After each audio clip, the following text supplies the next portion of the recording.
Aujourd'hui, nous allons voir ce qu'un profil encadré fait lorsqu'il ne peut plus manipuler sa proie, sa victime.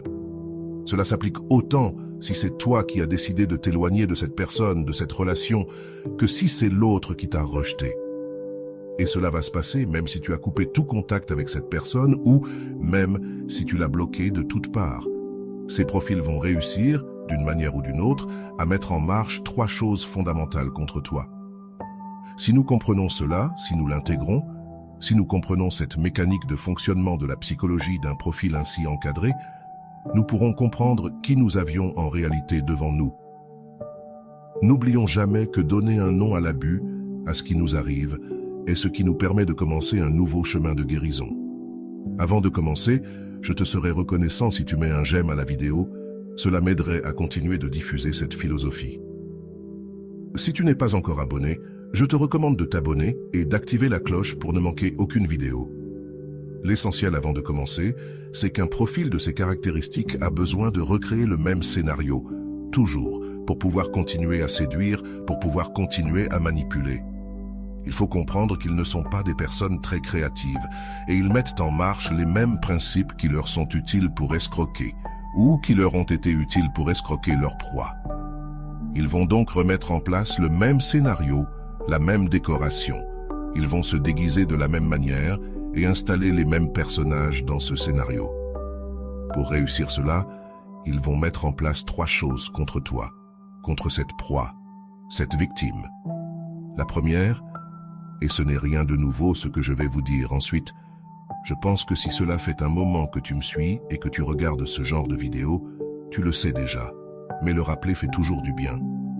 Cette personne va te dévaloriser pour toute la vie. Et ce pour toute la vie est un point très important. Pour le faire, il va s'adapter aux nouvelles situations pour dénigrer de manière très sournoise, très dissimulée, car il ne va pas le faire de manière directe et confrontante. Parfois, nous pensons que ces profils vont directement parler mal de nous à d'autres personnes, aux nouvelles personnes qu'ils vont rencontrer sur leur chemin, mais ce n'est pas tout à fait comme ça. Beaucoup de ces personnes ne nous connaissent même pas. Quel sens cela aurait-il de nous évaluer de manière aussi directe?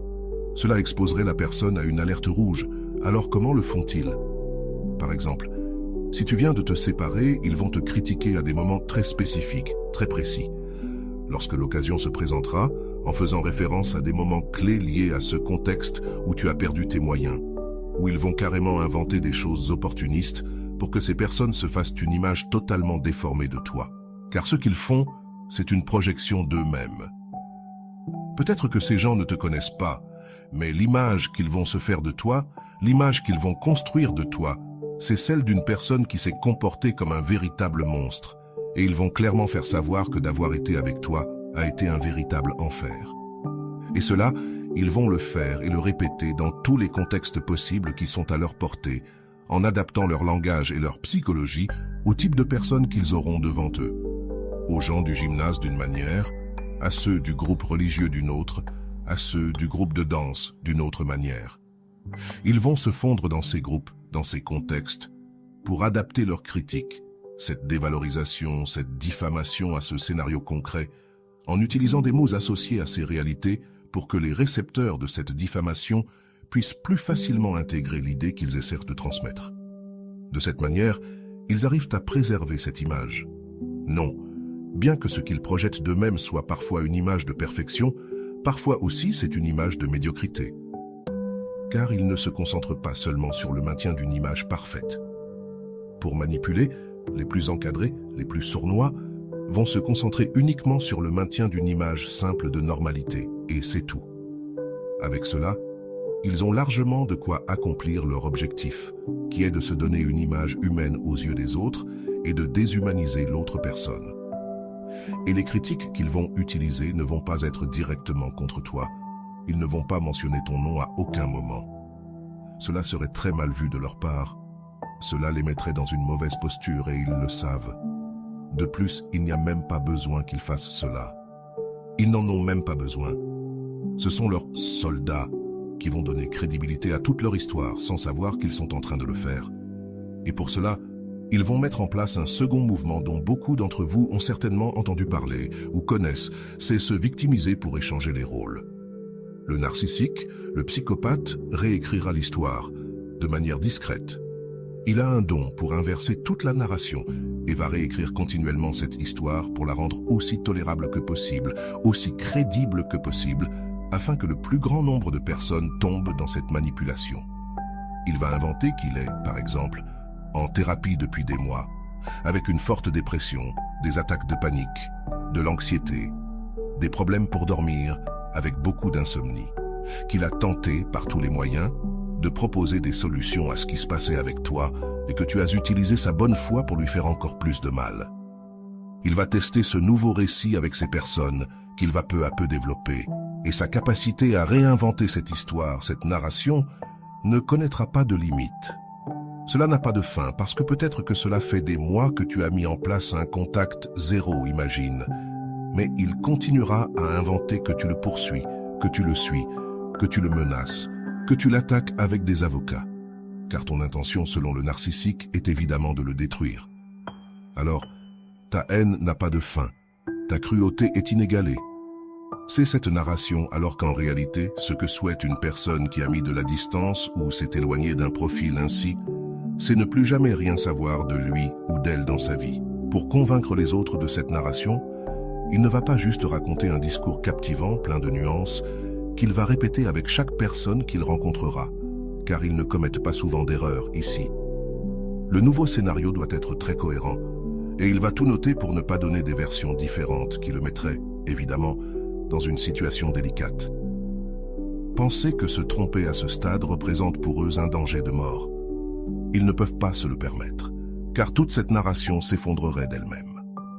Le troisième mouvement qu'ils mettent en place est de saboter les liens émotionnels, les relations que tu peux avoir avec les personnes de ton entourage le plus proche, ton entourage immédiat. Leur manière d'agir est la suivante. Leur distorsion, leur comportement naturel, les poussent à agir ainsi. Ils vont saboter très lentement tous les liens que tu peux maintenir ou avoir avec ces personnes, parce qu'ils veulent t'isoler, te laisser dans une situation de vulnérabilité maximale, de faiblesse totale. Et si ton entourage n'est pas totalement sain, il peut se retourner contre toi. Même après des années, un vieil ami, un vieux cousin, peut encore te surprendre avec un commentaire malheureux qui indique que cette personne lui a lavé le cerveau à l'époque. Et pourquoi faire cela?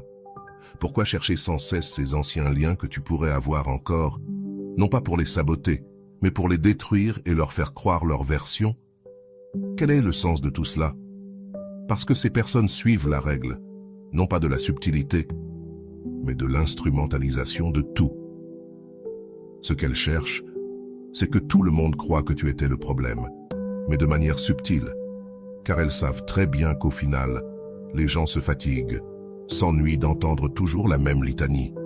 Une personne qui est furieuse, ou qui se victimise sans cesse, ou qui parle mal de l'autre, au bout d'un moment, les gens ferment ce cycle, s'éloignent, se distancient de quelque chose de ce genre. Et elles ne veulent pas que cela se passe. C'est pourquoi il est primordial que cette histoire perdure pour l'éternité dans l'imaginaire de ces personnes. C'est pour cela qu'elles ont besoin de la rendre crédible de manière subtile. Alors, si on y réfléchit bien, elles vont utiliser leur proie, leur victime, comme un élément de cette narration qu'elles sont en train de créer pour pouvoir ensuite continuer à dévorer à leur guise. Si on y réfléchit bien, au final, le psychopathe n'a rien contre toi. Ce qui se passe, c'est que tu es devenu un objet très précieux qu'il va utiliser, qu'il utilise. En effet, lorsqu'il trouvera sa prochaine victime, il va t'utiliser comme point de départ pour susciter de la pitié. Par exemple, pour justifier ses distorsions. On m'a fait beaucoup de mal dans ma dernière relation. C'est pour ça que j'ai ces comportements. J'ai des déclencheurs. Ce n'est pas que j'ai mal vécu avec cette personne. Et cette version sera confirmée par ceux qu'il a réussi à tromper pour donner plus de crédibilité à tout ce récit, afin que la nouvelle personne y croie. Passé un certain temps, cette personne ne se souviendra plus de toi. Tu ne seras plus dans ses pensées. Ton existence lui est indifférente, peu importe si tu es mort ou non. Ce qui l'intéresse, c'est de continuer à t'utiliser pour donner crédibilité à sa nouvelle narration, celle qu'il utilise pour continuer à manipuler et à séduire. Voilà maintenant ton utilité, car tout est crucifié. Le monde est un échiquier et les autres sont des pions qu'il utilise comme il veut. Cet échiquier reste intact, préparé pour les prochaines personnes qui vont tomber dans ce piège. Tu n'es qu'un élément de plus, un hacho de plus, tout comme les autres personnes qu'il a essayé de détruire avant toi. Celles qu'il a utilisées à l'époque pour te convaincre, pour te manipuler, te faire croire qu'il ou elle était la victime d'une personne horrible qui lui a détruit la vie. Ces personnes sont également sur cet échiquier avec toi, remplissant une fonction similaire, créer un environnement propice pour qu'une nouvelle personne puisse tomber dans ce piège, cette escroquerie émotionnelle. Et parfois ça arrive, mais très rarement, car comme je vous le dis, ces profils font peu d'erreurs. Les nouvelles personnes qui tombent, elles, à ce stade de la réalité, appellent des partenaires précédents pour contrer les versions ou les éventuelles incohérences qu'elles vivent, qu'elles expérimentent avec cette personne. C'est rare que cela se produise, mais parfois cela arrive. Le plus souvent, c'est toi qui veux appeler cette personne pour l'avertir, pour lui faire savoir quel personnage elle a en face d'elle. Bien que, franchement, nous ne finissons jamais par le faire, par peur, ou pour éviter de nouveaux problèmes, ou parce que nous pensons qu'ils ne nous croiront pas. Mais cela arrive très rarement, car ce scénario est tellement bien construit qu'il n'a pas de fissure. Il n'y a pas d'espace pour faire cela. La personne qui arrive dans ce scénario se retrouve face à une série d'éléments très bien placés. Des personnes manipulées pendant des années, pendant très longtemps, avec lesquelles elle ne pourra pas compter si elle a besoin d'aide ou de comprendre ce qui se passe. Et sûrement beaucoup d'entre vous se demandent « Mais tout le monde ne tombe pas dans l'escroquerie de cette personne ?» Non, tout le monde ne tombe pas dans le mensonge. Il y a des personnes conscientes, surtout si elles sont proches de la victime, qui croiront la version de cette personne et lui donneront plus de crédibilité. Bien sûr qu'il y en a, mais tu ne les rencontreras pas dans ce nouveau scénario. Le profil Encubierto va s'occuper d'extirper le problème à la racine, de les retirer de l'équation pour qu'ils ne soient pas des éléments dans ce scénario.